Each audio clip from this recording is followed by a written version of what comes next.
Wachi. Well, Gobe is the real deal. Join us on GhanaTalks Radio. Let's serve you a buffet of breakfast. From news headlines review, current affairs to social issues, Entertainment, sports, and all the trending stories live on our mobile app and across all socials from Monday to Friday, 7 a.m. to 10 a.m. With me, Pakwesi Omare, Regina Bless, Deborah Adoso. And I am Esinal Fiagbedu. This is GhanaTalks Breakfast Show.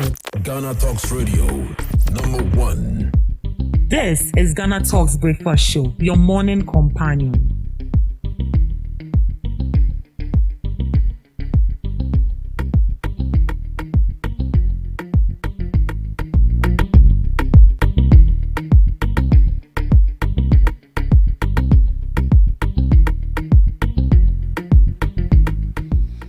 This is GhanaTalks Breakfast Show, your morning companion.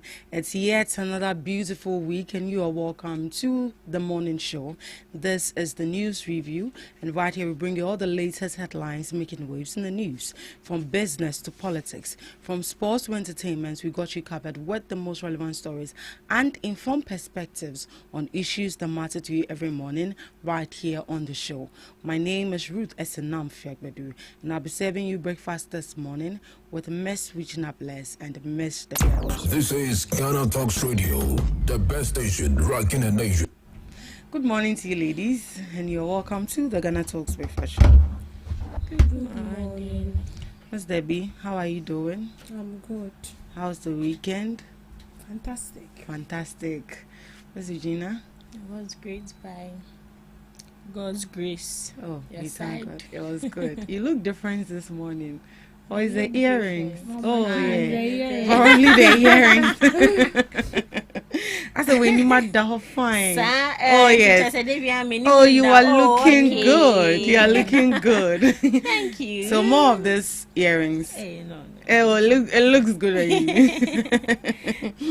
Yeah, the weekend was good until yesterday. We didn't hear a good news about the Ghanaian actress who lost her life to cancer. It's sad. We are not done mourning with our Nigerian brothers and sisters. Not knowing Ghana, our own was on our way coming. I know. And then yesterday it was like a blow. It was like a blow. It as well. We had Everyone is administered to die. Yeah. May her soul rest in peace. Amen. Right, let's get into the news and why we are here. Minority vows to resist new taxes, levies. The Minority Caucus in Parliament says it will oppose any attempt by the government to introduce new taxes and levies, arguing that Ghanaians are already facing serious economic hardship. The caucus made this known during a media briefing held in Parliament, where issues relating to the economy and governance were discussed. Speaking for the minority, Deputy Minority Leader Patricia Appiagyei criticized the National Democratic Congress government over what she described as inconsistencies in its position on taxation since taking office in January 2025. According to her, although the minority supports efforts to improve fiscal discipline and reduce government spending, many of the reforms introduced so far have not brought real relief to ordinary Ghanaians. She argues that the current economic situation requires policies that reduce pressure on households and businesses rather than introducing additional taxes. Patricia Appiagyei also accused the NDC of contradicting its earlier position in opposition, saying the party had previously criticized some taxes but has now introduced new levies in government. The minority insists that Ghanaians are already heavily burdened and cannot afford more taxes at this time. The comment comes at a time when concerns about the cost of living, inflation, and economic recovery continue to dominate public discussion. What specific taxes are the minority opposing now? Are we still on the discussion of the introduction of the energy sector levy? Ms. Regina? Introduction of the energy sector levy. The D levy. I mean, we are already paying it. And so are they still lamenting on that? I'm sure they are talking of future new taxes that would be introduced. I would say that when it comes to new taxes being introduced, in a way, I wouldn't. How would I put it? I wouldn't say it's a bad idea on its own. But if that new tax that would be introduced would send relief to Ghanaians, why not? We would gladly support it. And also, if it wouldn't bring us relief, we would gladly oppose it. Ghanaians need to be, when it comes to our finances, we need to be I was saying, they shouldn't put so much pressure on us when it comes to taxes. So it's just like they taking off financial burden when it comes to these taxes here and there. These MPPs, they brought a lot of taxes together with the COVID levy. Your friend is saying betting tax, Emission levy, emission. Hey, all these taxes, that is an honest truth. This is not supporting MPP, neither supporting NDC. I'm speaking as a true Ghanaian because I also suffered it. But I suffered the betting tax because at least I have friends who try bet. And they'll get money. So you are speaking on their behalf. Yes. On bet DJ Cham. O bet. Obe onyaka wa se rechi abayaje omulevio into sikan beba kwa na asa. So I'm asking myself, anytime omucha bet na ya yedi omo no eno de omu hu enje levy but unya di ya no maji levy. It was bad. That I think their excuse was to deter the youth from indulging in betting tax. Then that was ban it. Exactly, that was their excuse. Correct me if I'm wrong, Miss Debbie. I must say, betting. The main reason why they brought betting tax was to deter the youth from indulging in. Yeah, I heard Yes. that too. That was their main reason. That was their main reason. And when it comes to the e-levy, their main reason was, it would help the youth. They will be able to create more jobs for the people. And it got to a point where they said they've created like 1.something million jobs for the Ghanaian youth. We are not saying that Only it's on a paper. lie. Only on paper. We are not saying it's a lie, but where is the evidence? In this life, everything is evidence and facts. If you are saying that, you've done it, provide your evidence. But we didn't see any of that sorts. So for them to say that they oppose new taxes, we Ghanaians, we opposed e-levy, we opposed betting tax, but none of our pleas were taken into consideration. It's just like they were doing what they wanted because of, excuse me to say, I'm saying this based on we not seeing any fairness and results as of the taking of these levies. The emission levies too. What did he do? Nothing. At least this emission levies in regards to our roads. So after taking all those levies, what did you use that money for? Did you use it to improve the roads? Did you use it to fill up all the potholes? No, you didn't. So why are they opposing something that is already in the future? Something that we are not even seeing. They've already started opposing. Then they should get ready. We will pay it. So far as we paid e-levy in their time, then we can pay any levy because that e-levy was like a death trap. Any single transaction or more better. Kakra, you say, Jessica, we never cost no matter. Why? Ms. Debbie, do you think that introducing new taxes is going to increase the hardship that we are already facing? And I will say we are already in it. So whatever is going to come that is going to make our life better, why not? We are in for it. We are already in it, and we wouldn't say because we are already overburdened with taxes, and so we are not going to pay new taxes. Regardless, a country is built on taxes. That is where the government attain its revenue. So if we are insisting on not paying taxes, I think it's going to hit hard back at us as citizens. Now, the more reason why the minority is making unnecessary noises because the government is attaining to get about 200 billion tax revenue target for 2025 and 2026. Yeah. So what they are trying to oppose is this tax revenue that the majority is aiming at getting is too huge. It's too huge. So they are foreseeing that there's going to be an introduction of a new tax. New taxes. And so for them, they feel that the intro of this new taxes is going to burden the people. And you see, one thing that makes the minority so funny is they said we are already embedded with tax. But you forgot the thing. As it stands now, the taxes we are still paying is the taxes that was introduced by the previous administration. Has this government introduced any new tax? No, the only tax they introduced was the D-levy. They've not introduced any tax, and moving forward we should expect that, because we've exited from IMF.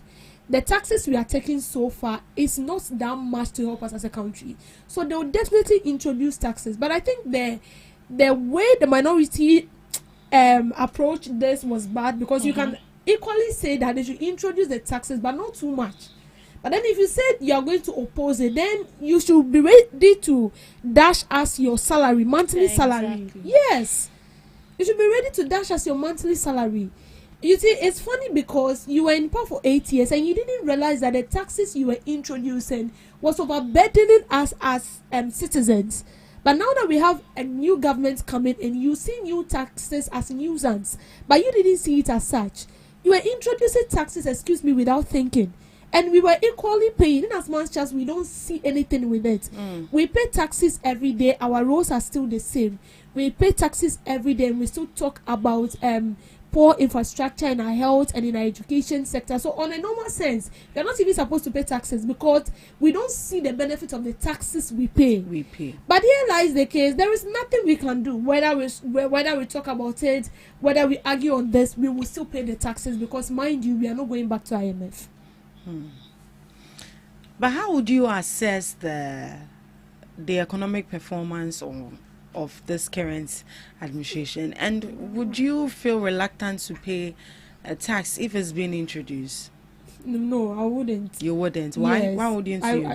For me, I feel like this government is trying its possible best. We are not where we thought we will be in the second term of the second year of this government, though. But then for me, I feel like we are on track.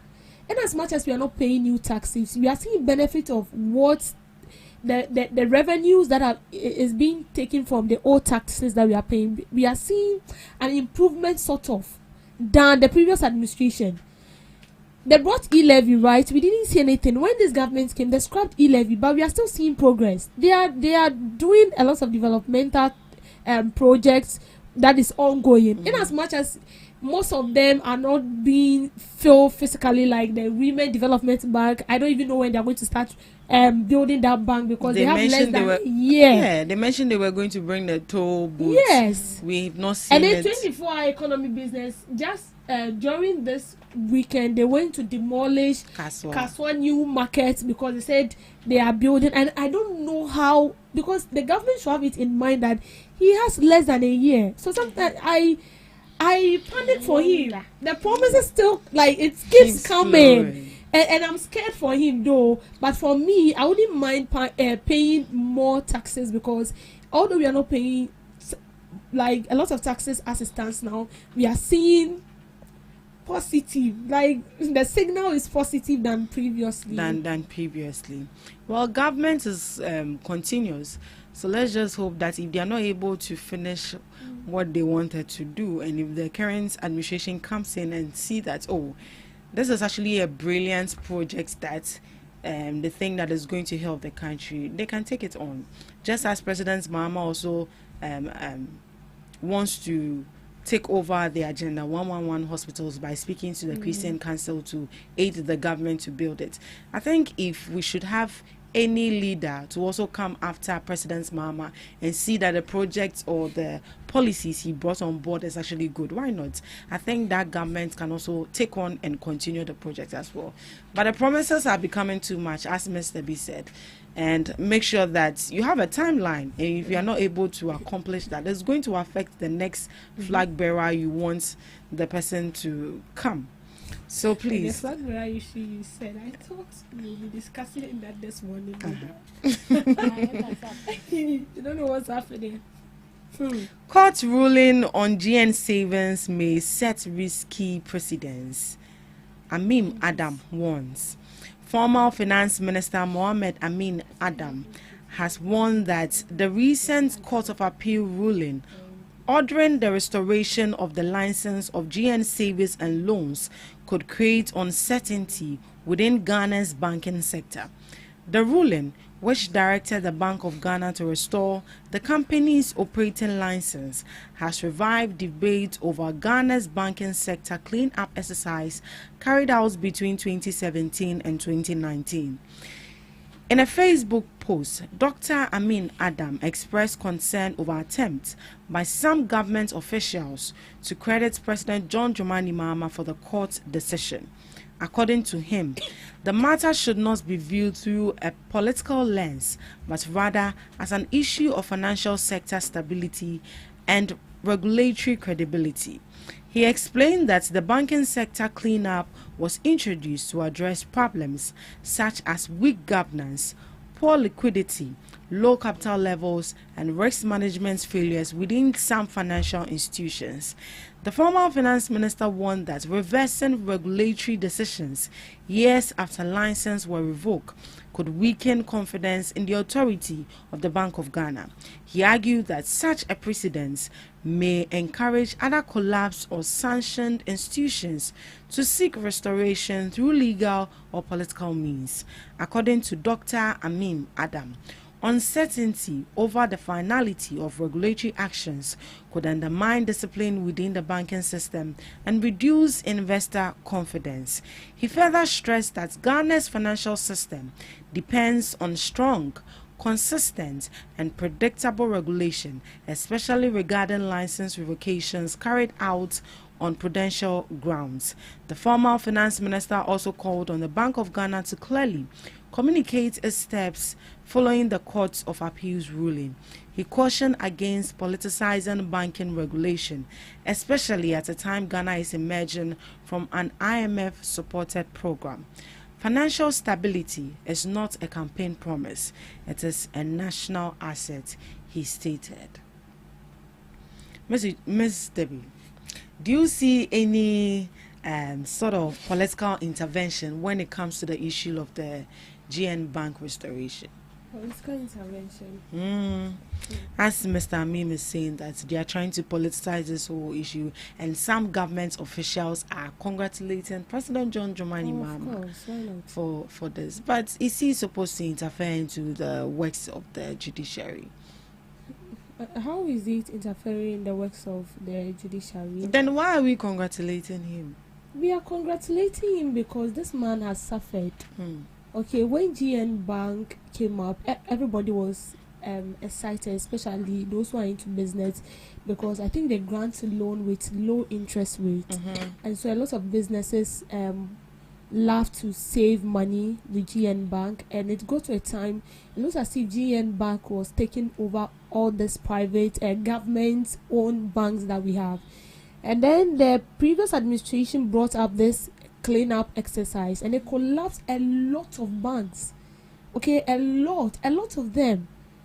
And I don't know, they were doing that because they thought that is going to help sustain the economy. I don't know what happened, but although those banks were collapsed and all that, the economy was still in shambles. We didn't even see the benefits or the significance of the cleanup exercise they did. They said they were cleaning up the sector, but at the end of the day, they still run at loss. And then this man was like, I will personally say that he suffered because the institution was left to rot. His vehicles, I remember then when GM Bank was being locked down, I think the man brought in new vehicles and all that. It was left to rot. He wasn't even granted access to his own office. When they tried, some of the things were being destroyed. Yeah. And then we saw instances where citizens who were employed to work there even came up pleading with the government that is where they fend for themselves. That is their source of, income, their livelihood. But the government never listened. And so with President Mahama coming on board, don't forget that President Mahama first promised this man before he even became a president. There was a call, there was an appeal from Mr. Indu. And then he appealed to the president that, please, when you come on board, make sure to help me to revive my bank, because even this same person that I was with, don't forget that before President Mahama lost to Akufo-Addo in his second term, this man campaigned against Mahama. That Mahama is not good enough, and then they should vote for MPP and blah blah blah. MPP came and then they collapsed your bank. So this one, no one should tell you, I mean, your next move. And so this man came to a realization that where it has gotten to, MPP cannot help him. So any government that comes on board, he would need to get rid of that kind of wings that makes people think that he's associated with the MPP. Where it has gotten to, he just needs to mellow and then go get closer to the president and just tell him that I know I've wronged you, but where it's gotten to, you are my savior. So we saw that, and then lo and behold, President Mahama won, and he has restored the license. So in as much as the license has been restored, there is a lot of work to do. Yeah. Because customers have moved on.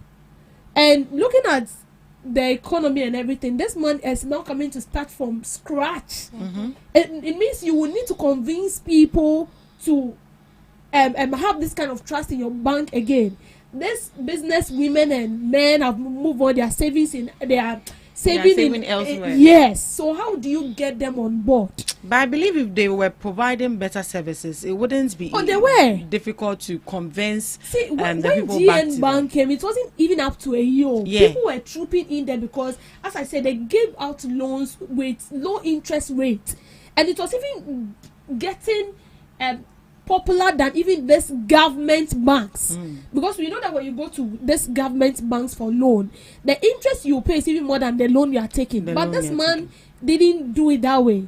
And then he told that MPP will help. MPP by the Ebe. Now he has realized that he has made a very big mistake. And I don't know whether yesterday you saw the video when President Mahama was it yesterday giving out the license. He reminded him. He reminded him of the campaign, and he laughed. There's nothing you can do, just have to laugh. So he just laughed over it. But in as much as this man had, so long as this man didn't die, he wouldn't die again. Because he was very he was really depressed. He will not die again. And I feel like now he said they will start the branch from, I think, somewhere Elmina. Then it will cut across from. So the lines is there. It has been restored, but to come back. Yeah, coming back. It involves a lot. Ms. Regina, do you see these precedents as risky, as Mr. Amim Adam is saying, that when it happens like that, the other bank will also like to go to courts to also have their banks restored? That's how the court is there. If you want to take it to court, take it to court. This shouldn't be a big issue, and I don't know why people are politicizing it. Exactly. So per my research, the main reason why the GN Bank was dissolved at that time, first off, they said inadequate capital, and its explanation says GN Bank was said to have failed to meet the minimum capital requirements imposed on banks. So banks are supposed to have a startup capital, which they are supposed to be meeting, but GN Bank didn't have that. And they also said liquidity problems. The bank allegedly could not meet customer withdrawal demands consistently. Poor corporate governance. Regulators claimed there were weakness in management and internal controls, and also unsafe banking practices. The central bank argued, the central bank is the Bank of Ghana. It argued that some institutions, including the GN Bank, engaged in practices that threatened depositors' funds. And lastly, failure to comply with regulatory directives. So inadequately implement corrective measures after warnings and supervisions. So these are the main reason why they dissolved the GN Bank.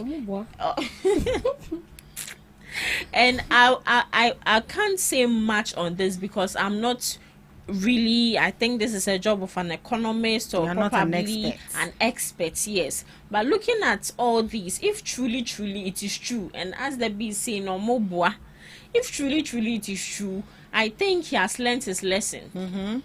And as he's coming back, he'll come back stronger, and make sure that he follows all the directives, so that at the end of the day he doesn't disgrace anyone again, and also disgrace himself, because honestly this was a very big disgrace to him. Looking at I think a video surfaced of him going around his branches, looking at the buildings, and some of the buildings had some of these foreigners operating illegally in it. Some of the branches, they've brought down the buildings. Some of the branches, beggars are sleeping in it, and it was really sad. It was a sight, exactly, an eyesore. I felt really bad. And even when his license was still restored, I still felt mobile, because he himself, no, how should I say it? Excuse me to say it. Why am mobile? He's calm. calm. Yeah, he Now, has this very calm. life challenges will humble you, no matter who you are. But on a normal basis, this man is calm. The thing is that he overtrusted MPP. And one thing I'll advise these private owners is don't associate your work with politics. Be independent. Exactly. If he hadn't associated his works with politics, and they still had taken his work down, and he petitioned Mahama to help him, no one would have said it's politics. But because he spoke against Mahama, and he was supporting Nanado, now everyone thinks, oh, politics, just a word there from head to toe, politics. And as she's saying, a private institution shouldn't be doing politics. Even government institution shouldn't be doing politics. How much more private? So with Mr. your friend is saying Pakwesi Indum.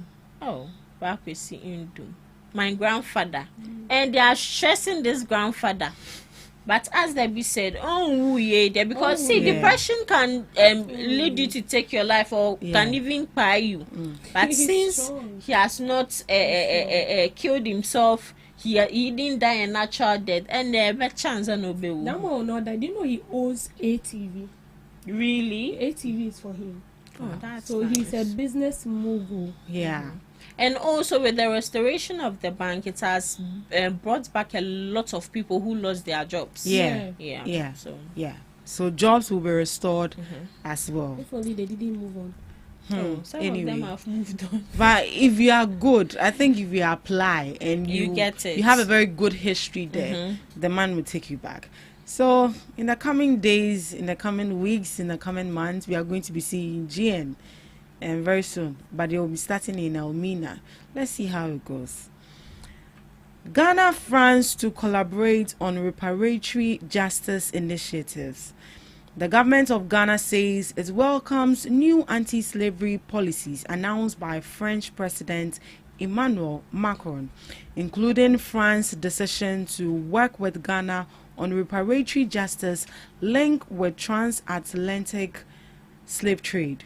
The announcement follows recent remarks by President John Dramani Mahama at the event marking 25 years since France officially recognized slavery as a crime against humanity. According to Ghana's Ministry of Foreign Affairs, the latest development builds on momentum created by a Ghana-led United Nations resolution declaring the transatlantic enslavement of Africans as the gravest crime against humanity. President John Dramani Mahama praised President Macron for what he described as honest and courageous leadership on the issue of historical accountability and justice. Ghana also confirmed plans to work with France on the establishment of a Ghana-France Scientific Commission to be based in Ghana. The commission is expected to support research, dialogue, and policy discussions on reparatory justice. Governments further welcome France's decision to participate in the upcoming high-level conference on reparatory justice scheduled to take place in Accra from June 17th to 19th, 2026. According to the statement, the discussions will focus on issues such as formal apologies, compensation, return of stolen artifacts, healing initiative, guarantees against future injustices, and reforms of slavery-era laws. Ghana also welcomed France's decision to review and repeal colonial-era slavery laws, describing it as important step toward historical accountability. The Ministry of Foreign Affairs said Ghana remains committed to pushing for global dialogue and long-term solutions on reparatory justice for descendants of enslaved Africans.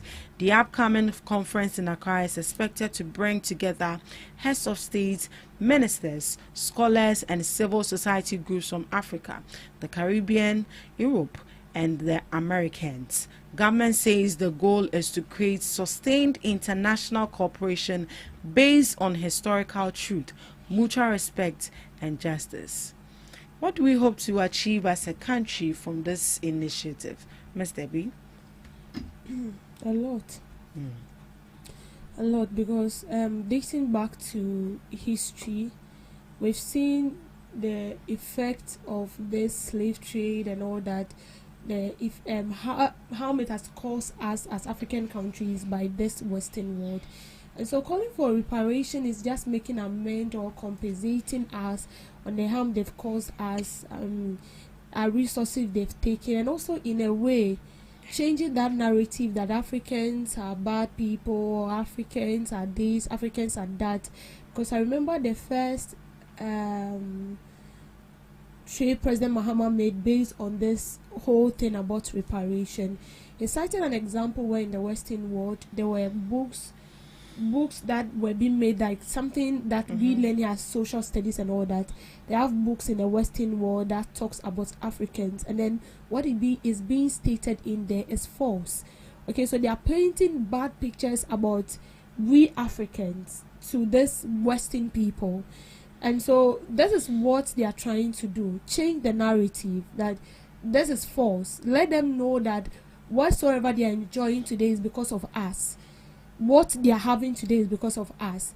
And I don't know whether I should say it's because of our great grandparents or leaders being so naive, or it's because of selfish or whatever it is. They sold us out. Let me just put it that way, because they sold the resources plus the humans and everything. Because tell me why a normal human being will exchange his or her blood for a common mirror, for tobacco, things that do not really make sense. So I don't know whether I should put it based on naivety or selfishness or whatever it is. So this is harm. This is the greatest harm that they've caused us as Africans. And so we, this coming generation, have realized that these people owe us.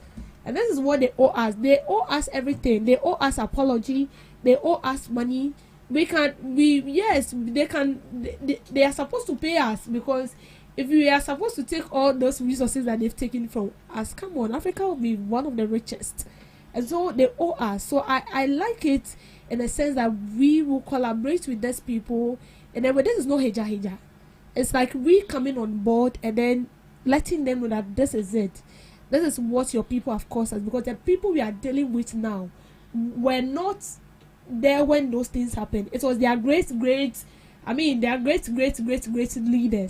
And so we were not there when that thing happened. So we cannot move towards that with, with force or something. So with this, is it some conference that is coming up? I feel like it's good, because it's to acknowledge the skill and legacy of the slave trade, and also address ongoing economic and racial inequalities as African Union champions for reparation. The team says, justice for African and people of African descent through reparation. So in simple terms, they are to compensate us, whether in money or in kind or in cash, to secure restitution and structural change, not just money. Because as I said, it's not only about money. They owe us an apology. Okay, an apology in the sense that people know of Africa is not what they see when they come in here, and then they have a feel of what Africa is like. So it's commonly based on money, apology to build diplomatic momentum as it's been stated in the article. Right, briefly, Miss Regina. I said it all. Okay. So he asked what this reparation would help bring. Yeah. So return stolen artifacts, support education and cultural healing, and possibly create economic or development partnership. And also, most importantly, as they are returning our artifacts, they need to return all the stolen money, the golds, and other natural minerals. They need to bring it back. And I'm also very happy as a France. Yeah, France. Yes, I'm very happy that France has taken the lead, because see, not all should I use the word powerful country would come up and, how would I put it, they want to admit willingly that, oh, Anya, they played a part in this and they want to correct things. So I think it's a very good thing, and long last, people would recognize Africans for who they are and not Africans as some sort of demons. They will recognize Africans for who they are, but not Africans for demons or, certain artifacts or characters. Thank you so much for joining us on the news review. Up next, we have Today in History with Miss Regina Bless.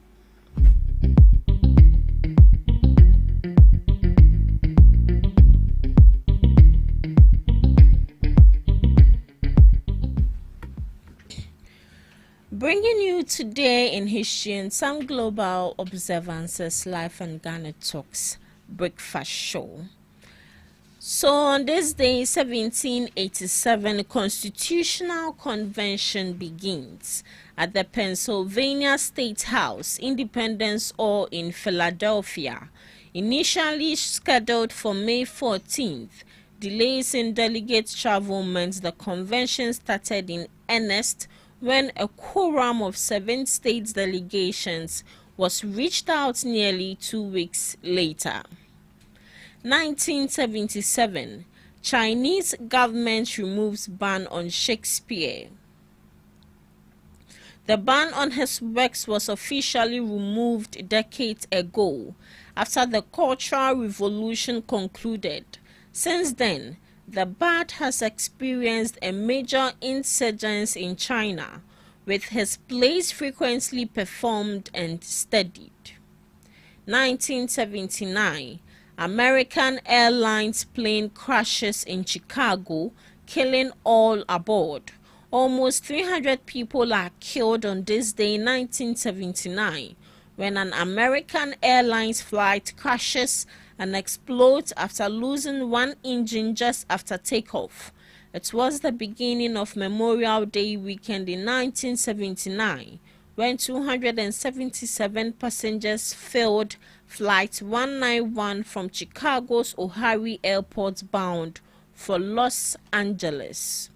To some few global observances, African Liberation Day, to commemorate the founding of the Organization of African Unity OAU in 1963, now known as the African Union.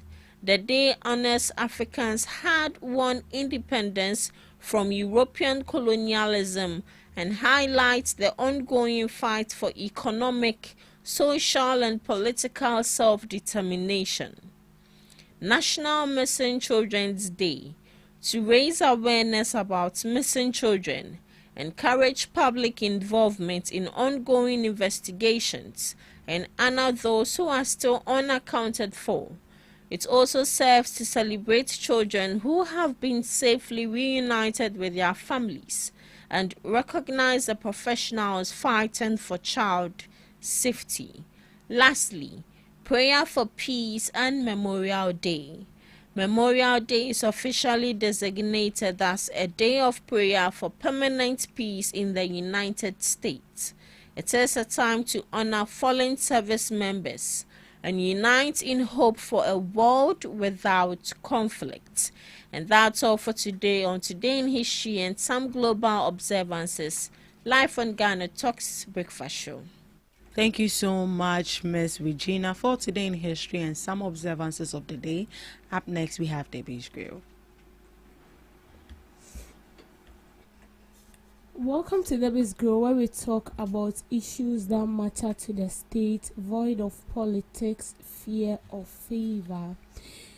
There is this trending issue of late that I would like us to talk about this morning, and that has to do with the abuse of free speech.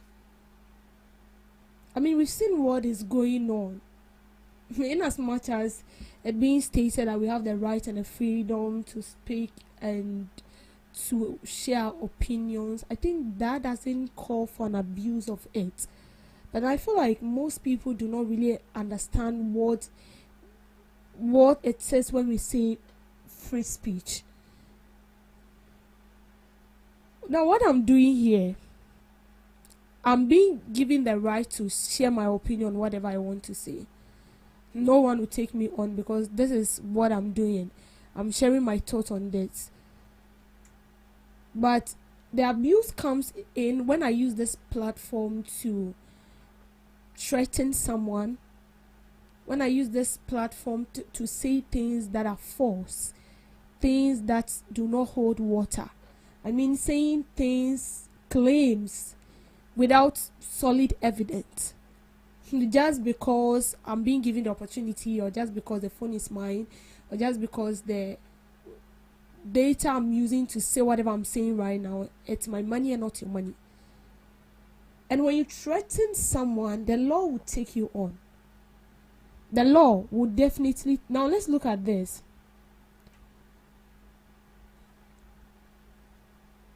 So free speech or expression is a fundamental right in Ghana's constitution. So Article 21, Clause 1A of the 1992 Constitution guarantees freedom of speech and expression. The idea is you can criticize government, share opinion, protest without prior restraint. Now, what's not protected is the abuse part.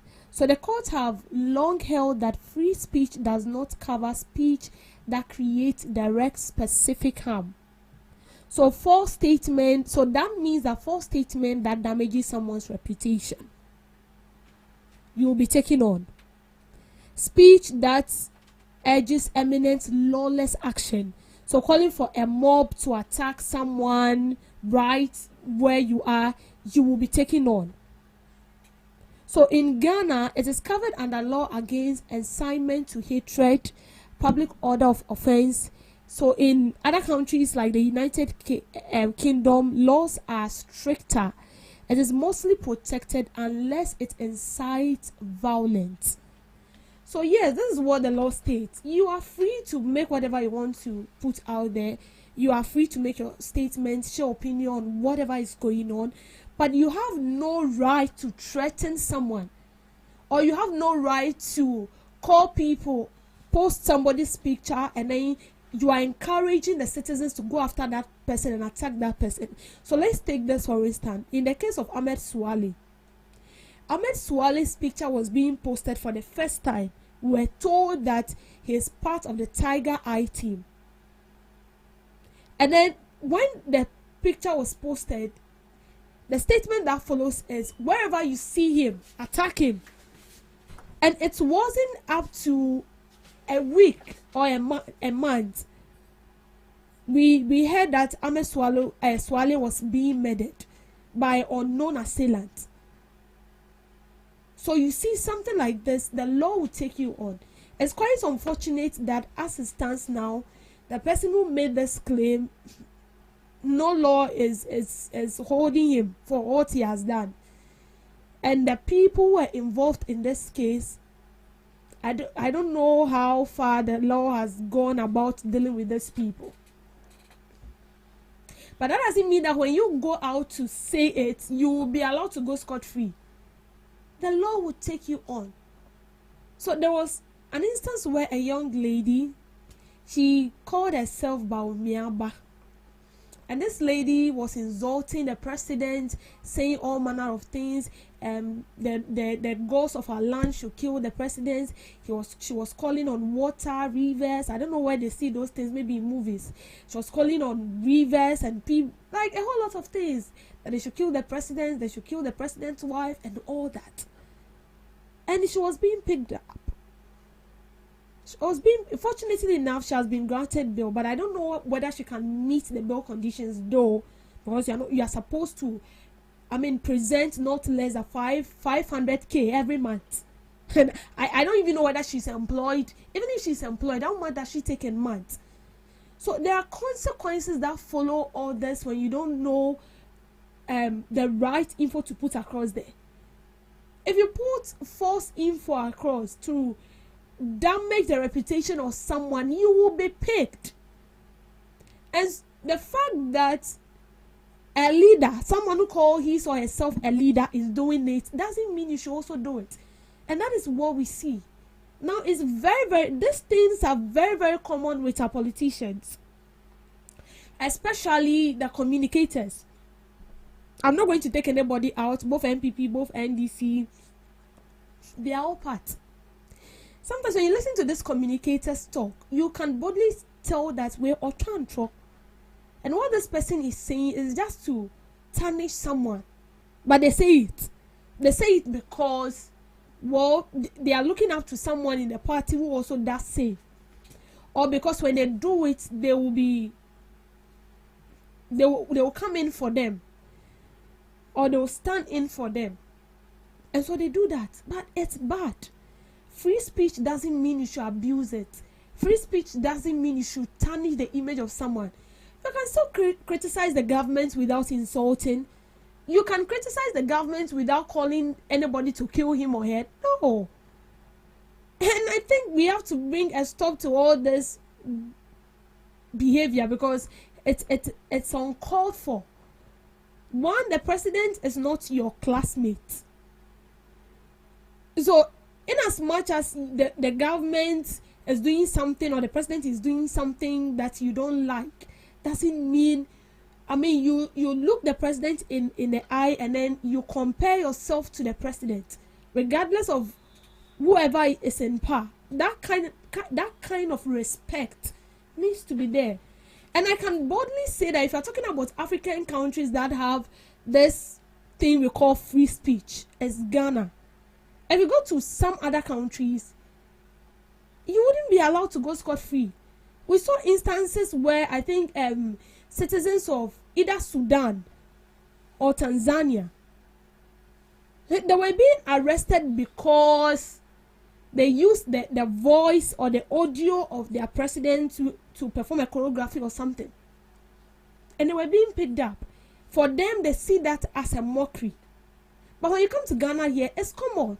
A president can be speaking and along the line, he fumbles and then he says something else. And then within a second, that word, only that line will be taken and then a song will be composed on it. And then you see people dancing and it's like, it's normal, no one takes you. But in other countries, it's not like that. So it should tell you that when it has to do with free speech and then it comes to Ghana here, you are being allowed to do whatsoever you want to do. Regardless, like you can just speak, talking not to abuse anybody, talking not to attack anybody, and talking not to insult anybody, and talking not to damage the reputation of anybody. But when you don't do that, and then you feel like this is what trend people, the most funny aspect is because most of these videos trend, and so people see that as an avenue to just talk.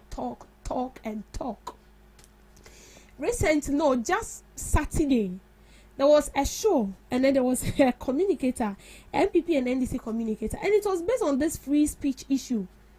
And the other one was trying to tell this person, when your government was in power, you never gave opportunity to people to speak, blah, blah, blah, blah, blah, blah, blah. And now when another government is in, when your government is in, you are now, stopping people from expressing themselves and all that. He was making noise.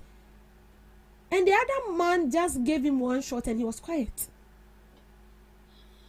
So you see, things about free speech, I feel like we are politicizing this whole issue. During Akufo-Addo's time, there were free speech, but people who tried to abuse this, they were being picked up. They were not allowed to go scot-free. And I can boldly tell you that in as much as there were free speech, there were even limits, to the extent that even media personnel, there are things you cannot even say.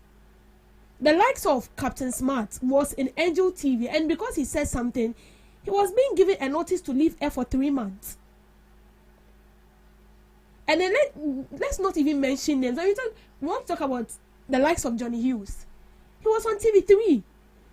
And because he made a statement during the previous administration, he was being asked to go to the FM station. So this should tell you that, this is a whole thing, but this is what we are saying. For free speech, we are being mandated to share our opinions, to criticize the government, but you should know your limit. If you don't know your limit, and you feel like because someone else is doing it, and you also do it, the most funny aspect is that people are trying to compare themselves with Kevin Taylor. So you should just know this for yourself. You have the right to speak, but know how to criticize. Criticize positively and not negatively. Criticize not to tarnish anybody's image. Criticize not to threaten anybody, because if you do that, trust me, the law will pick you up. Thank you for making time with me on Debbie's Grill. Thank you so much, Miss Debbie, for that, girl. And thank you, too, for joining us on the first segment of the Ghana Talks Breakfast Show. We'll be going for the news shortly. And right after the news, we'll be back. Please stick and stay with us. Are you ready to amplify your business or brand's reach and make a meaningful impact in Ghana and beyond? Partner with Ghana Talks Radio today to connect with a diverse audience across Ghana and beyond. Elevate your brand through on-air promotions and social media. Boost your brand during prime time. With Ghana Talks Radio, you can extend your reach across digital platforms. Ghana Talks Radio is not just a station, it is a community hub where your brand becomes part of the conversation. Join us in fostering connections, celebrating culture, and making a lasting impression. For customized sponsorship packages and enquiries, email contact@GhanaTalksRadio.com or call +233 202 544614. Ghana Talks Radio, giving the youth a voice.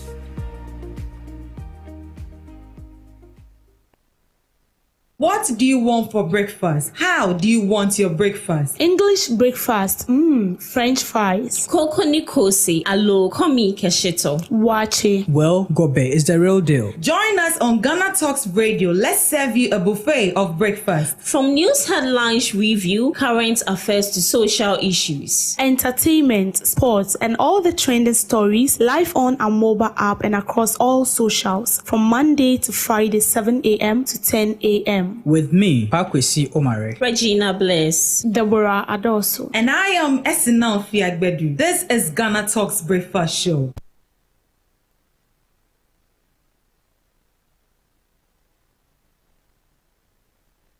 We bring you local news, business news, international, sports, and entertainment news. Right here on GTR.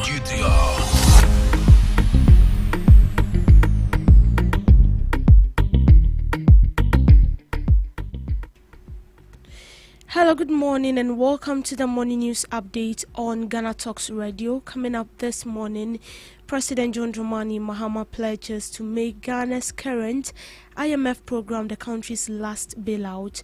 Over 105,000 applicants have qualified for the medical stage of the security service recruitment, far above the initial target revealed by the Ministry of Interior. In Kasua, NADMO defends the demolition of the new market as part of the 24-hour economy plan, while affected traders raise concerns over lost investment and on honored memorandum of understanding. Roads Minister is also calling on Ghanaians to take ownership of local road projects by monitoring contractors and sharing video updates. Stay with us for the full details of these stories and many others coming shortly.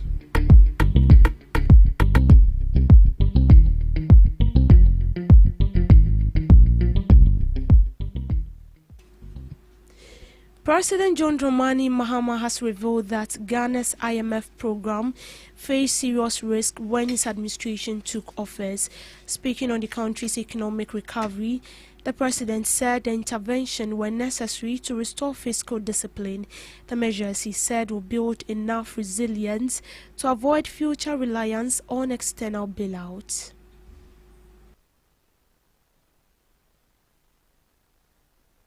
We've come up with a new policy to build the reserves even higher, to be able to cover 15 months of imports, so that in the event of any external shock, Ghana's economy will be resilient and will not be affected. We have also come to the end of the IMF program. We inherited the IMF program from the previous government. At the time we took over from the previous government, all the agreed performance indicators were out of track. It meant that the program was in danger of derailment. And so in the first quarter, after we took over, we had to take some stringent action to bring the program back into alignment and bring it back on track. And I'm happy to report that we're able to do that. The first mission that came approved the program. The second mission approved it, and the final mission just left Ghana last week, and they have given us a satisfying mark for performance. It's now going to the board, and the board will release the last tranche of $380 million to support the Ghanaian economy. But we're not going to have a kinky party, because we believe that it is still work in progress. Unlike others who left the IMF and held wachi and kinky parties, happy to be free from the IMF, we are not doing that, because we know that our economy still needs a lot of work to be done. And so we've agreed with the IMF to replace the extended credit facility with a policy coordination instrument. It means that every 6 months, we and the IMF will sit down and look at how our reforms are going and see whether we are still maintaining the kind of discipline that we started with, or things are not going very well. And so we'll still have a program, technical assistance with the IMF, but it will not be exactly a program. And there's no bailout involved in this. And it is my hope that this is the last time that Ghana will go to the IMF for a bailout. We must be able to manage our affairs in such a way that we don't go cap in hand begging anybody to come and bail us out. And that was from President John Dramani Mahama. Moving forward, government says result of medical examination for the ongoing security service recruitment exercise will be released soon. Interior Minister Mohamed Muntaka Mumbarak disclosed that more than 105,000 applicants qualified for the medical stage, far exceeding the initial target of 5,000 recruits and marked for final enlistment. The high number reflects a strong interest in the recruitment drive, affirming government's commitment to ensure qualified applicants are fairly considered. Meanwhile, the ministry is yet to give a specific date for the release, but said applicants should expect an update within the coming week. I can assure the general Ghanaians that the next week, the results of the medicals that has been conducted will be released. And graciously, His Excellency intervened with the Minister of Finance to double the intake that we are going to take.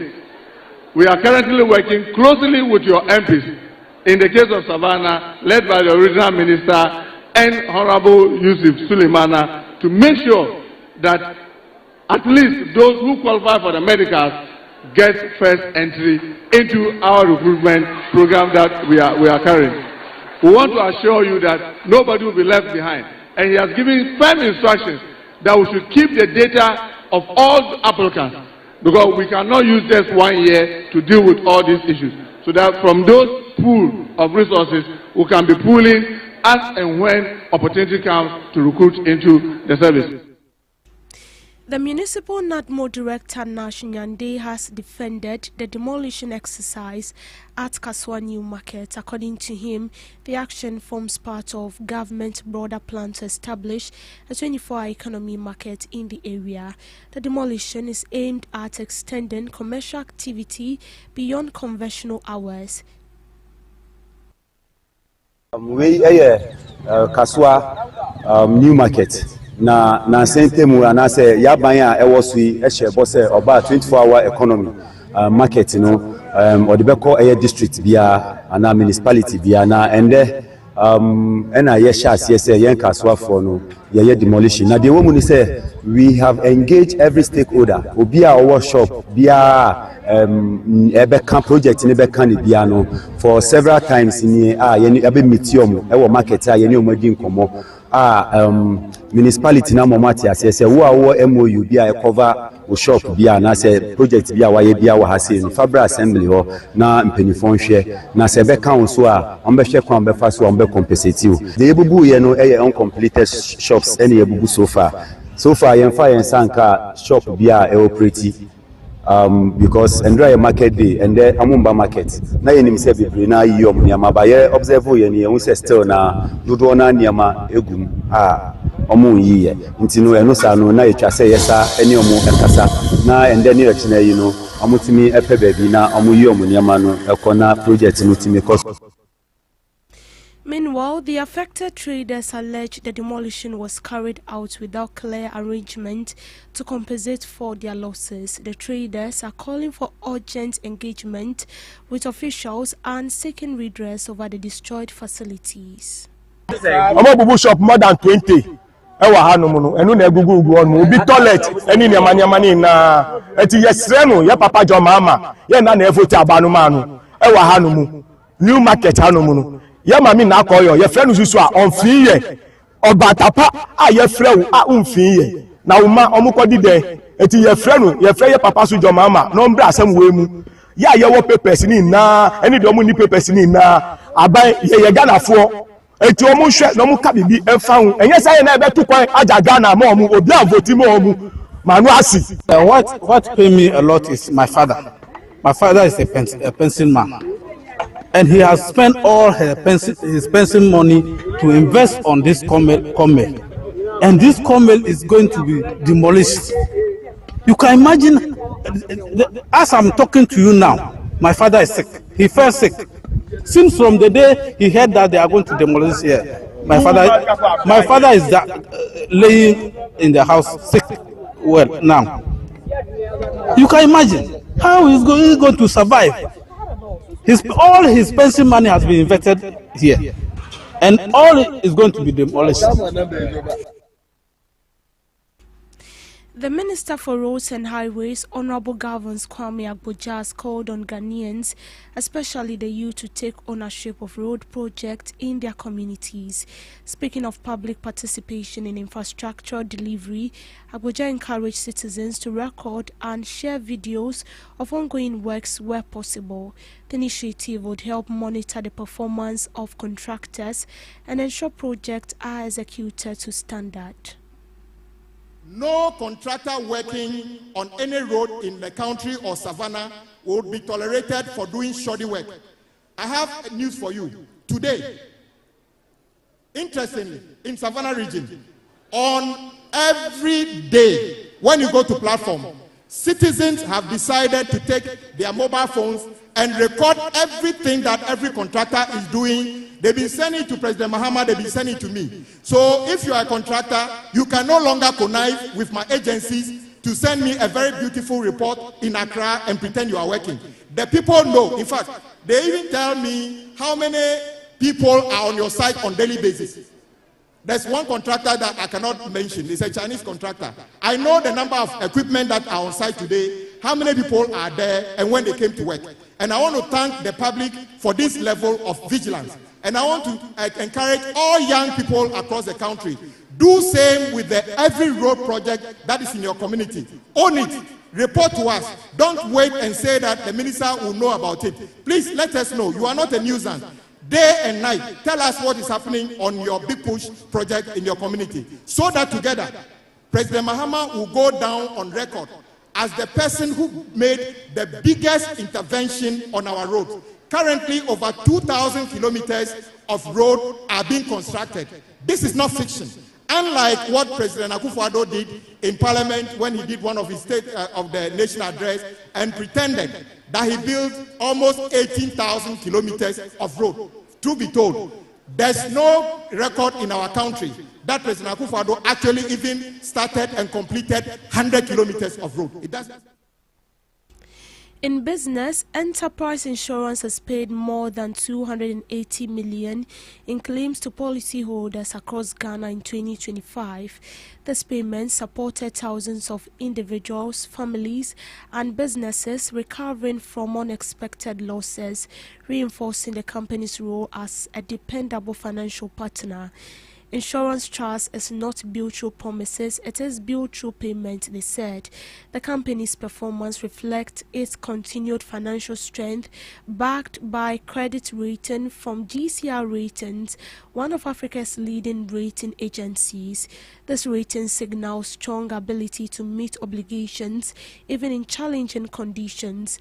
Over the past years, Enterprise Insurance has focused on improving how quickly and transparently claims are processed. A key milestone was the growing number of customers who benefited from the award-winning same-day motor claim service, pioneered in March 2018 to significantly reduce waiting times for minor motor claims. To further improve customer experience, the company introduced Claim Express, a digital platform that allows customers to track their claims in real time. This has helped reduce uncertainty and improve communication during what is often a stressful process. Supporting individuals and businesses, the company's claims payment reflects its reach across both retail and corporate sectors. Nearly 3,500 individual customers receive about 84 million Ghana cedis. Over 3,200 businesses were paid approximately 195 million Ghana cedis. These payments have helped households recover from disruptions and enabled businesses to maintain operations after setbacks. Enterprise Insurance history in Ghana dates back to 1924 when it began operations in the Gold Coast. Over the decades, the company has evolved alongside the market, introducing new products and services while maintaining a consistent focus on reliability. Today, that legacy continues with a focus on practical innovation, financial discipline, and responsive customer service. As the insurance landscape continues to change, Enterprise Insurance focus remains on delivering timely claims, improving transparency, and strengthening trust through consistent performance. To sports, Asante Kotoko Sporting Club ended their 2026 Ghana Premier League campaign with a 2-1 defeat to Swedro All Blacks on the final day of the season at the Baba Yara Sports Stadium to cap off a disappointing finish. Asante Kotoko Sporting Club ended with 2-1 defeat. The Week 34 encounter saw Kotoko surrender a first half lead at home as the visitors produced a spirited second half comeback to secure all 3 points. Kotoko finished the season on 10th place with 46 points, while Swedro All Blacks ended 1 point behind in 11th position with 45 points. The home side started well and nearly opened the scoring in the 6th minute when Lord Adabo tried his luck from outside the penalty, but his effort missed the target. Kotoko's momentum was disrupted midway through the first half after striker Albert Amor went down with what appeared to be a hamstring injury. The forward was unable to continue and was replaced in the 22nd minute by youngster Anthony Drea. Despite the setback, Kotoko managed to break the deadlock just before halftime. Hubert Jow's strike took a heavy deflection of a defender before finding the back of the net to hand the Porcupine Warriors a 1-0 defeat heading into the break. The goal was later recorded as an own goal by Clement Tutu in added time of the first half. However, All Blacks returned from interval with renewed energy and gradually took control of the contest. Their persistence paid off in the 56th minute when Rudolph Mensah equalized for the visitors to silence the home supporters. Kotoko attempted to respond with changes from the bench, introducing Yahaya Baba and Yakubu Dogo in the 65th minute for Lord Adabo and Bismarck Ofori. Just moments later, the visitors struck again. William Dankwa completed the 10th round in the 68th minute as All Blacks took a 2-1 lead, leading Kotoko chasing the game in the closing stages. The home side were handed a major opportunity to rescue a point in the 83rd minute after Yahaya Baba was fouled inside the penalty area. Kamte Samba O'Neill stepped up from the spot 2 minutes later, but the midfielder failed to convert. All Blacks held on through the closing minute to secure victory and end their season on a positive note. The defeat is also likely to intensify discussions around the team's performances throughout the season, including appointing a substantive coach. In showbiz, popular Ghanaian actress Beverly Afaglo-Ba has passed on. News of her death was confirmed by her husband Eugene Kwajo Boedu-Ba, popularly known as Kwamaster, in an emotional Instagram post shared on Sunday, May 24th. The musician expressed deep sorrow over the loss of his wife, describing her as his strength, happiness, and greatest supporter. Kwamaster disclosed that Beverly's death came just days before her birthday. The grieving musician reflected on the memories they shared together.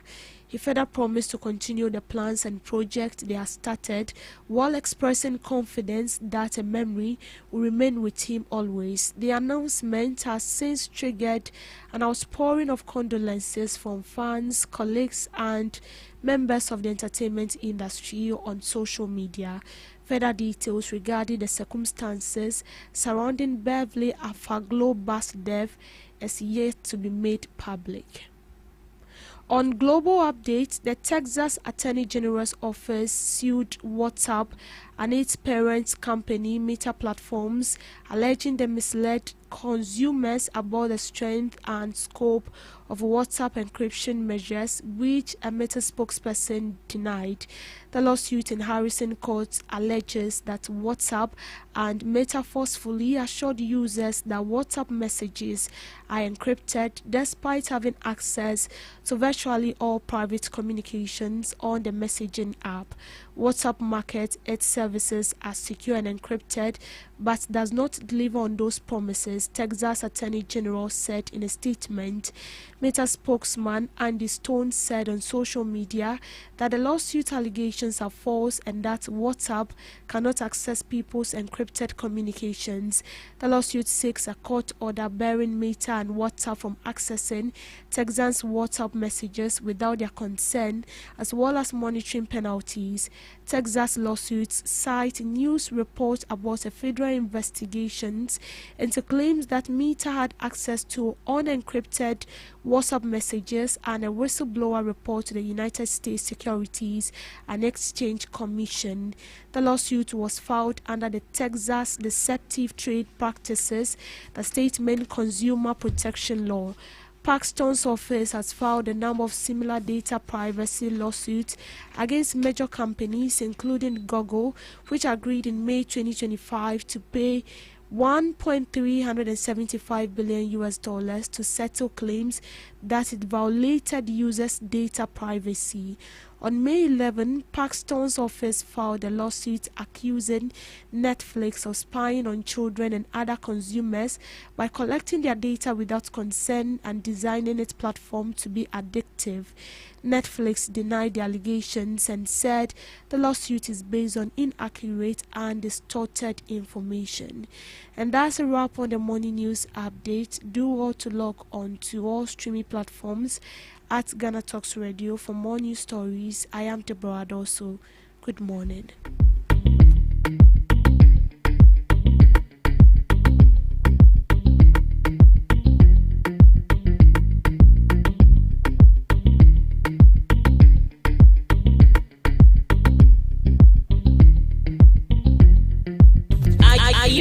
ready to amplify your business or brand's reach and make a meaningful impact in Ghana and beyond? Partner with GhanaTalks Radio today to connect with a diverse audience across Ghana and beyond. Elevate your brand through on-air promotions and social media. Boost your brand during prime time. With GhanaTalks Radio, you can extend your reach across digital platforms. GhanaTalks Radio is not just a station, it is a community hub where your brand becomes part of the conversation. Join us in fostering connections, celebrating culture, and making a lasting impression. For customized sponsorship packages and enquiries, email contact@GhanaTalksRadio.com or call +233 202 544614. GhanaTalks Radio, giving the youth a voice.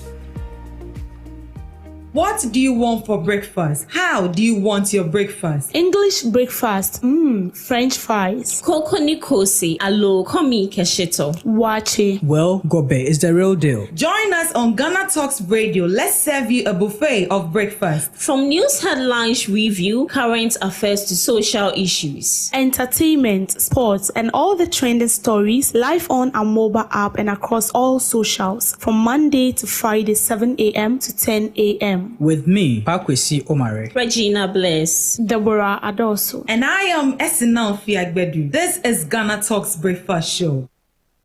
Ghana Talks Radio, #1. This is Ghana Talks Breakfast Show, your morning companion.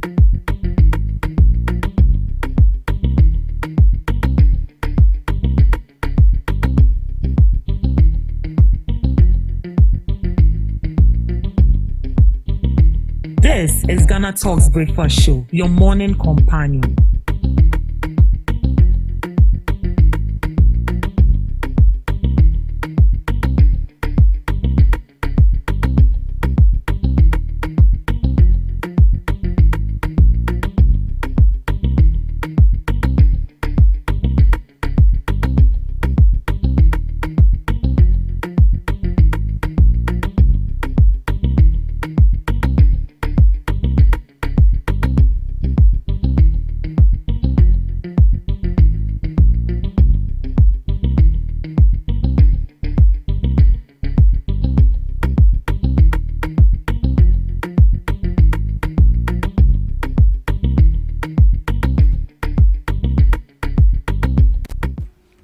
Good morning to you once again, and you are welcome to the Ghana Talks Breakfast Show right here on Ghana Talks Radio.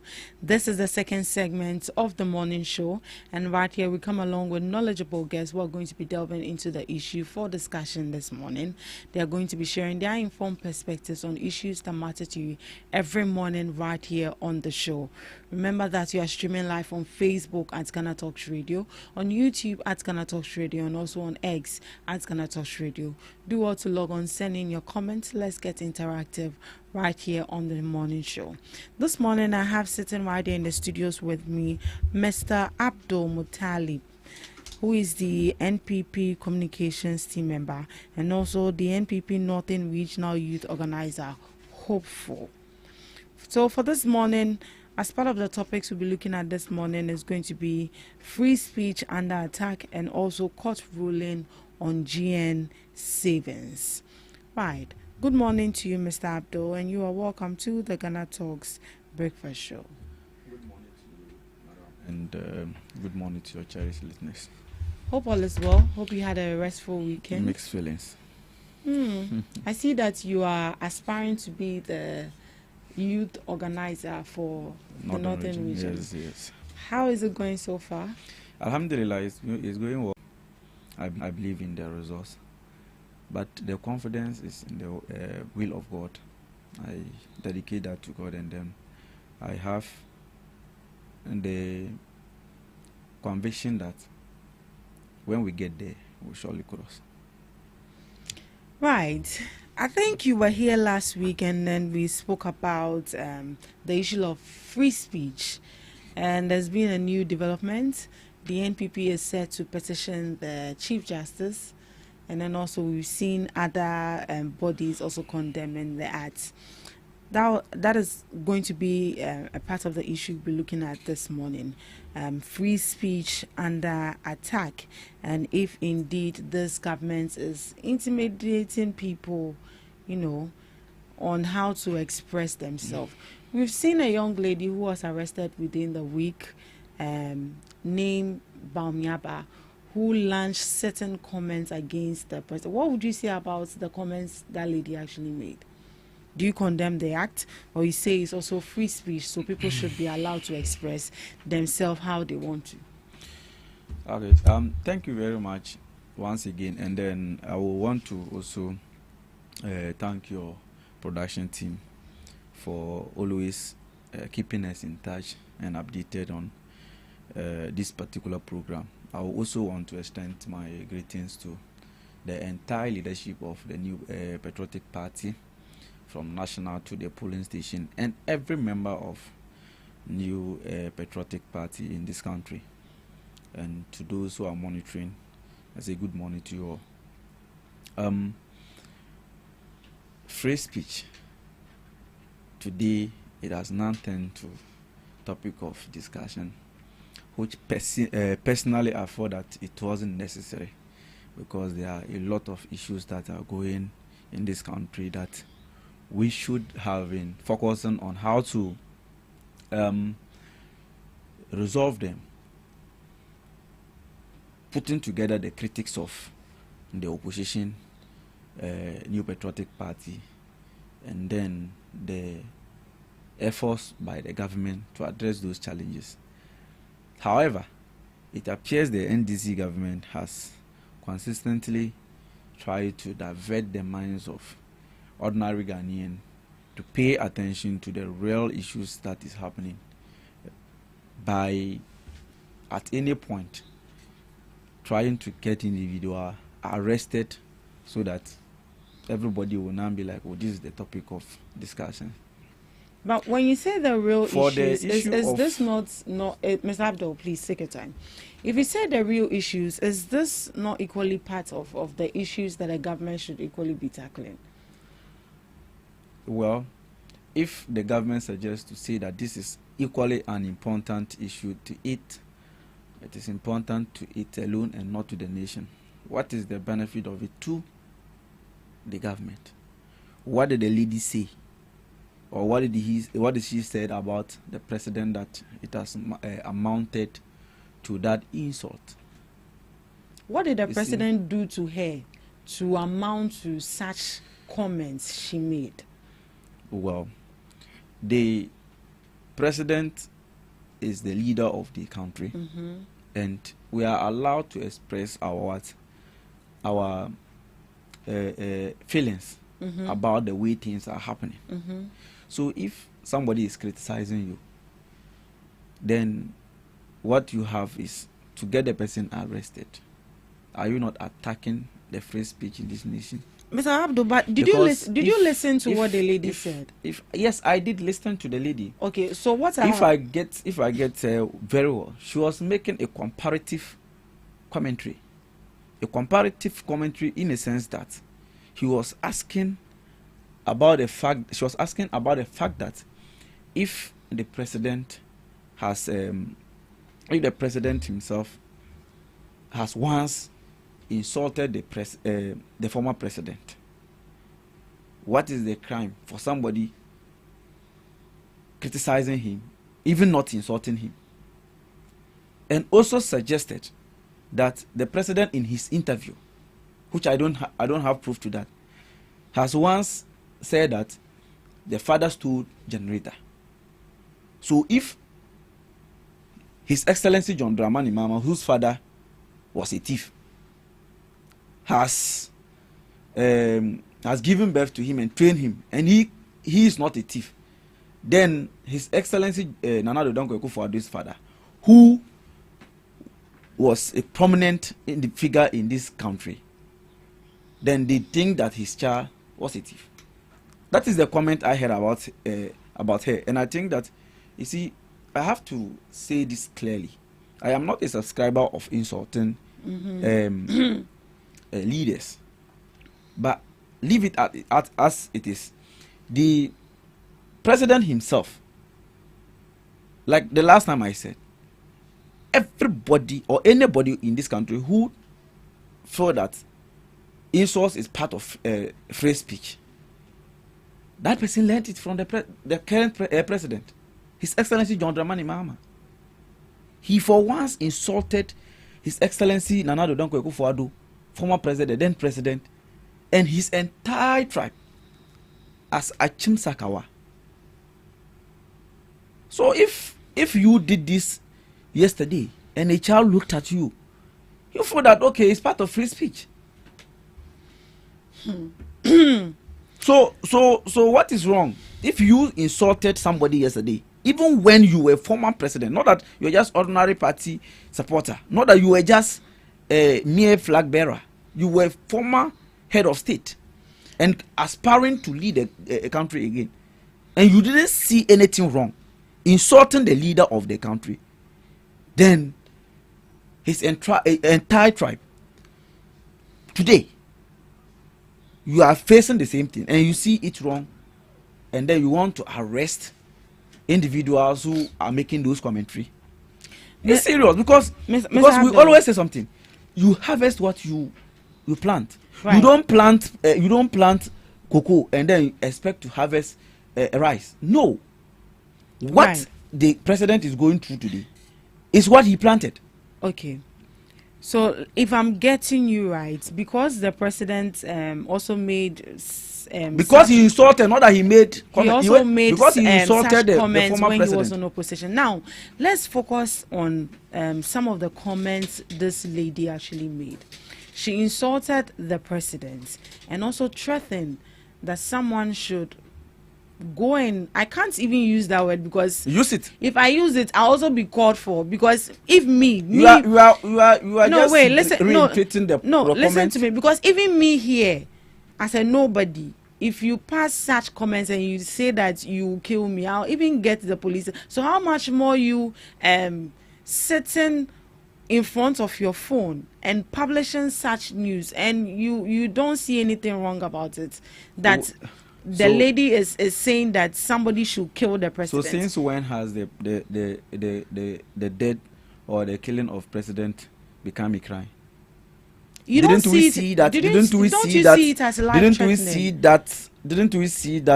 NDC demonstration? Didn't you see they compose a song with it, saying that God should kill another for them? So didn't you see a journalist? Didn't you see a journalist? No, these were NDC people. So why didn't you take these I'm people saying that on? you just ask a question. I'm responding to you. And I'm also asking now, so why didn't you take these people on? I'm saying that. Why did they do it yesterday? Did they know that it was wrong? Did they know when they were doing it? Did they know that it was wrong? If they did know and they did it, then they should accept it as it is. But if it wasn't wrong as they were doing it, then it is not wrong today. That is the point. Because if they wish and call on God to kill Nanado, and in fact some journalists even went on media houses to say that there should have been a plane crash to kill the president then. And these people were NDC people, and they didn't see it to be wrong, and somebody today is wishing the president to die. That has become wrong. Then this shows how hypocrite the NDC people are. So you don't condemn her act? I'm saying that I'm not a subscriber of insulting leaders or praying that somebody to die. So you don't condemn the act? However, I'm telling you that the commentary made by this lady is learned from the former president and the NDC, because the insult aspect, he learned it from the former president. His Excellency John Dramani Mahama has ever insulted the then President Nanado and his entire tribe as Achim Sakawa. And when it comes to wishing the president to die, Sami Jemfi and then his allies in NDC during demonstrations sang a song wishing God to kill Nanado as a president of the Republic of Ghana. So if somebody is doing it today, what is wrong with that? Because it wasn't wrong when they were doing it, they knew there was nothing wrong with it, and they were doing it. They should accept it like that. When they were singing that song, Where were you people? Did you ask whether it was fair for somebody to wish President Nana Addo Dankwa Akufo-Addo dead? And today we are worried that, Bawuyaba has said, has wished President Mahama to die.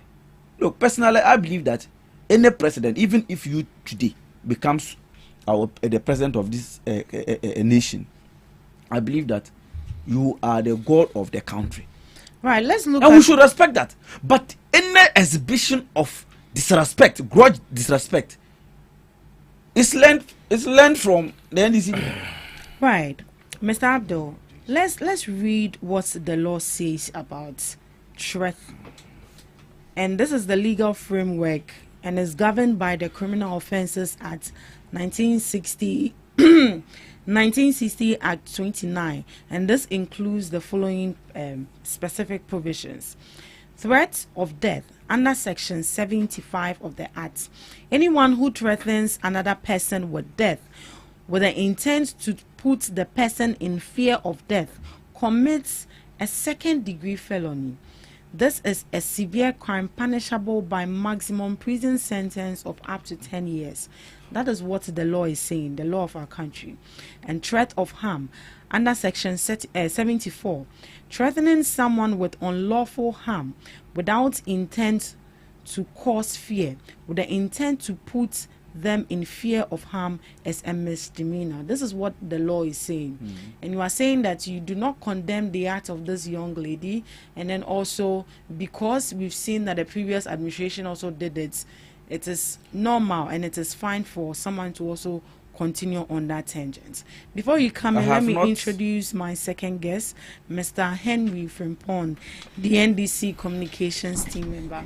Good morning to you, Mr. Henry. Good morning. Is it Esinam or MFR? Esinam. Esinam, how are you doing this morning? I'm doing well. You sound amazing this morning. I'm happy to be here on your radio this morning. It's been an amazing Ghana. It's been a country full of joy and I think great times. I think it's a great time to be a Ghanaian, and I'm happy to see my brother here, well dressed and enjoying the liberty of His Excellency John Dramani Mahama. Let me read something to you. The third stanza of our national anthem, it says, "Raise high the flag of Ghana." I'm trying to pick a point from it, that's why I want to read it. It says, "Raise high the flag of Ghana, raise high the flag of Ghana, and with one Africa advance, black star of hope and honor, people of hope, to all who thirst for liberty, where the banner of Ghana freely flies. May the way to freedom truly lies. Arise, arise, O sons of Ghana land."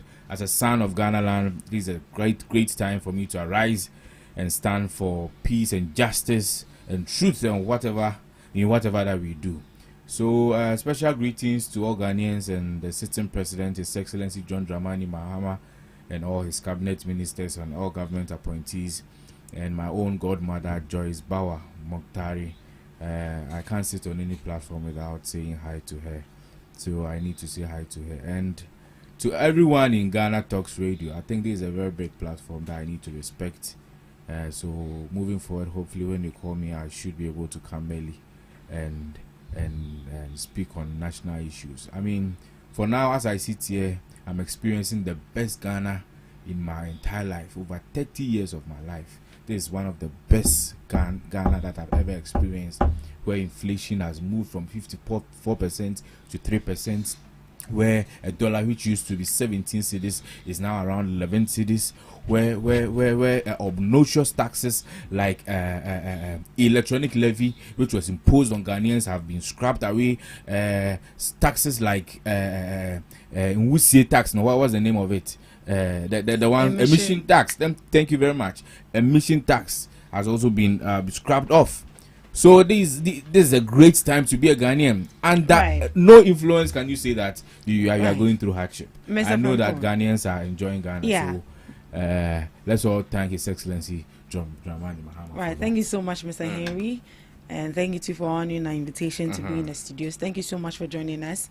We are already on our first topic, that is free speech under attack. We've seen the cases of Abronye being remanded, but he's been granted bail. We've also seen cases of people also being arrested, the likes of David Asando. And also we've seen the minority going in and out of court. We've seen the minority leader making some comments pertaining the circuit court judge, that he has lost respect for that particular judge. We've seen the NPP petitioning the diplomatic community and also attempting to also petition the CJ on the behavior of the circuit court judge. We've also seen the likes of Baumia and that democracy is under threat, democracy under siege, and due to that, it's like this current administration is taking. Please just say Baumia. Oh, but at least respect him. Oh, come on. We've seen the like of Baumia also making some comments. We've also seen that he made a statement that democracy is under siege, and a whole lot. A lot is happening. Yeah. And the question is our democracy indeed, or let me say, is speech really under attack? Well, special greetings to all your listeners and your viewers once again. I think democracy is not under attack. We are living in a peaceful country under the Fourth Republic. And I was happy when you read the Criminal Offences Act 1960 Act 29, which says... Can you get closer to the mic? Which says that it applies where someone in a public place or public meeting uses threatening or abusive or insulting words or behavior with intent to provoke or breach of peace, or where a breach of peace is likely, it is a misdemeanor. So in this space, all the people who have been arrested, this law comes against them with regards to the 1992 Constitution. So on no platform can anybody say that we are going against our democracy. Democracy is about kebi mamin kebi, as they say in Chi.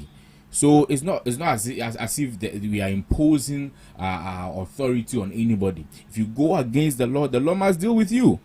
If you go against the law must deal with you. And as an NDC subscriber, I think I believe in that anybody who stands against the law, anybody who does anything against the law, that person needs to be cautioned. And I think that's what the law is doing. But let me give you some instances where the law dealt with some of my people. In January 27, 2020, Sami Jemfi arrested over alleged cybercrime. They arrested Sami Jemfi in this country. That one, they never saw the need for democracy. They never saw the need for anything against democracy and all that. As Ghana Web also recorded in 2024, Captain Smart arrested by NIB. This is something about even a journalist that you need to speak for, that in 2024, your own person, your own journalist, Captain Smart, was arrested. What did they say about that? They had no voice. They went mute on that. And now you think you have a voice to speak against people who are going against the law. Not just that, Bobie Ansa, who is also a radio presenter, was arrested for publication of false news. As I said, whoever, whether you belong to the MPP or the NDC, when the law comes against you, it's fine. And Bobie Ansa, it was alleged that he published false news. Hence, they went against him. That's fine. I don't have any problem. Apia Stadium also got arrested for I don't know for the reason why he was arrested. Bongo ideas. It was a popular issue in this country. Bongo ideas got arrested all because he insulted the first lady at that time, Rebecca Akufo-Addo. Do you know the number of insults they rained on Lordina Mahama? Has anybody gone against them? Do you know the words that their Miracles Abuaji, that miraculous guy, Dennis Miracles Abuaji, on every platform that he sits, he speaks against John Dramani Mahama. He speaks unpalatable, he uses unpalatable words against John Dramani Mahama. Have we on any day arrested him or called for his arrest? Never have we done that. But how different are all they these? They think that we are going against democracy. I'm here to defend the constitution of this republic. That whatever that we are doing is in the right proportion, is in the right cause, and we are rather defending the constitution. If they saw all these things, and when I entered here, he was talking about people singing "Kunana Doma Merade Kunana Doma." I mean, if you didn't see the need to arrest them, we are seeing the importance of our democracy, so we need to go for them. Probably that's why maybe Nanado Danko, as a third class economic student, probably didn't see the need to apply that law. That's why they probably went free. But I have a number of people. NDC commander Kanewu jailed 10 years for inciting violence. On the 30th of November 2024, this issue happened in this country, to the extent that students got arrested for upholding Open UGMC Now placard at an event. This is a City Newsroom report. All these things happened under Nana Addo Dankwa Akufo-Addo. Family confirms arrest of woman who wished Akufo-Addo death. This is also news by Ghana Web. I wish we were on TV. I would have published all these news for you, for your information. Not just that, Bulldog got arrested all because he spoke on UTV and he didn't favor the MPP government in 2021. 39 Democracy Hub protesters remanded for 2 weeks. People who were just protesting, they got remanded in this country. 39 of them. Which voice do you have to sit on this platform to say that people are not going as far as the constitution is concerned? You have no voice. You need to stay mute. You don't have anything to say in this country. You did worse. You did worse in this country. 39 Democracy Hub. People who are even passerbys got arrested. It was a Sunday. I remember I was part of that a demonstration. People who were passerbys. I saw someone being arrested in a white gown. The person was a Catholic. The person was screaming, "I'm a Catholic. Oh, I'm a Catholic. I'm not part of the demonstrators." They still arrested him. On what tangent? On what level? I mean, such disrespect to democracy. Yet today you are here to speak about democracy. How dare you? How dare you? You see, so let's not allow these people who had Ghana for 8 years to destroy the peace that we have in this country. Let's not sit here and behave as if there's nothing going on. We have a nation to reset. We have just 2.5 years more to make sure that we take Ghana back to the Nkrumah, to how Nkrumah wanted it to be. We can't just stay aloof and behave as if there's nothing at stake. If you go against the law, if Dramani Mahama goes against the law must deal with him. If Felix Fosukwati goes against the law must deal with him. If Sami Jeffy goes against the law must deal with him. We are protecting the 1992 Constitution. That is what we are doing. So if Abronya sits on the platform to speak against the president, the IGP, and people of national interest, what do you expect us to do to him? To the extent that he said things that even MPP, the political party that he belongs, distance themselves from some of his comments. I want you to read this for me. What was there? It's enough. Let's do this. You are protecting the democracy. This is from City. Exactly. And it reads that NPP distanced itself from Abonye's comments against Archbishop Duncan Williams. To the extent that not even political figures, men of God, people who stand in place of God on this earth, Abronye DC spoke against such a man. How dare you? Right. To ever speak, to have any comment on anything of interest in this country. So I'm ending my comment. I'm not here to speak against the Constitution. I'm here to defend the Constitution. So whoever, I repeat, whoever, whether a government appointee, an opposition party, someone who belongs to the MPP, or anybody, whoever you are, wherever stance you have in society, the law must deal with you. Is it not interesting that to the extent that 8 Chiana SHS students who insulted Akufo-Addo, they dismissed them from the school? However, in MSC what Ghana happen, things have really gone on in this country. We cannot stay aloof and behave as if there's nothing at stake. Right, all these things happen. Yet they didn't have any voice. What voice do they have to come and sit here and say that we are going against the democracy, or we are going against the rule of law, or we are going against what? Right. Such ludicrous statements and unpalatable.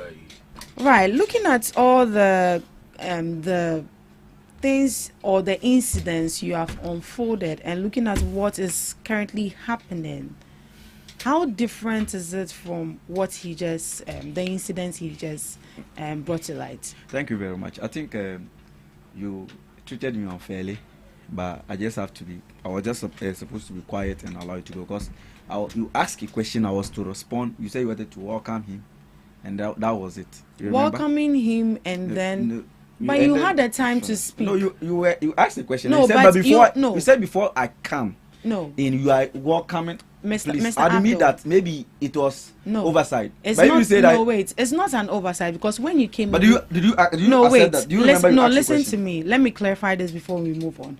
When you came in, you were sitting here alone, and I said that when I welcomed you, I asked you a question and then you replied. So I think it would be fair for me to welcome him and then ask him his question as well, because you had all the time. He came in. He I've also not had said the that time. Okay, you asked a question.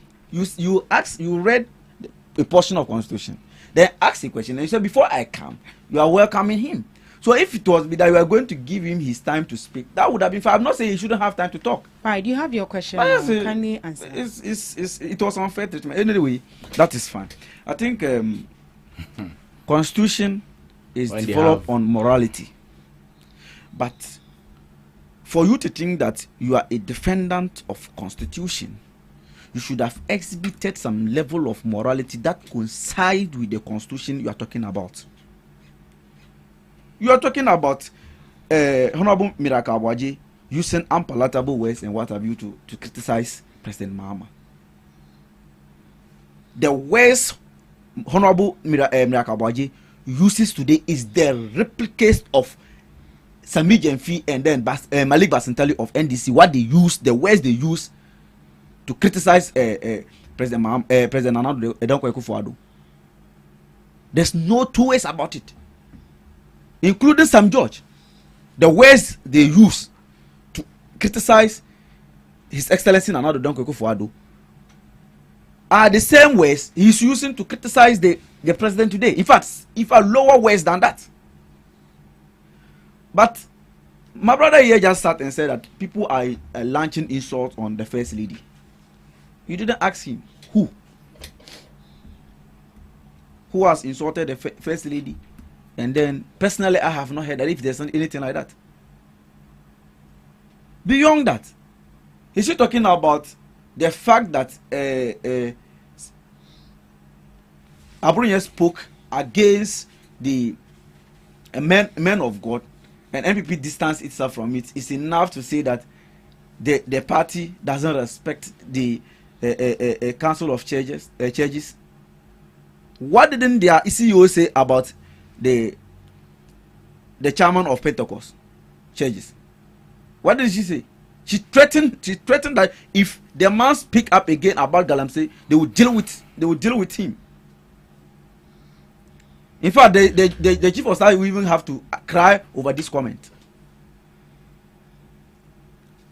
Please, let's make this clear. Like I said I am not a subscriber of insulting leaders or acting like unlawfully. However, the actions of any Ghanaian today, whether NDC or MPP, learned it from the actions of NDC people. He's talking about Afenyo Markins and then other people Abronya describing the president and the stakeholders of this country with some unpalatable words. Has he forgotten of what Sam George said, describing the president then as useless president? Has he forgotten as what Mama Yerga, the majority leader today, said about the judges, the Supreme Court judges, as unintelligent crop of judges? Has he also forgotten about even the word that was the unanimous FC that word that was used by the current president against the Supreme Court judges? There the NDC described the former chief of staff as women's organizer of MPP, Which kind of words are are more unpalatable than this kind of words? Because Abrunye just said that a judge was biased. That is enough for you to say you can arrest the person. Because somebody said Dumsa is back. You see, when you say people were arrested for this and that, we have to weigh the magnitude of the comments, that the actions of the people and the actions of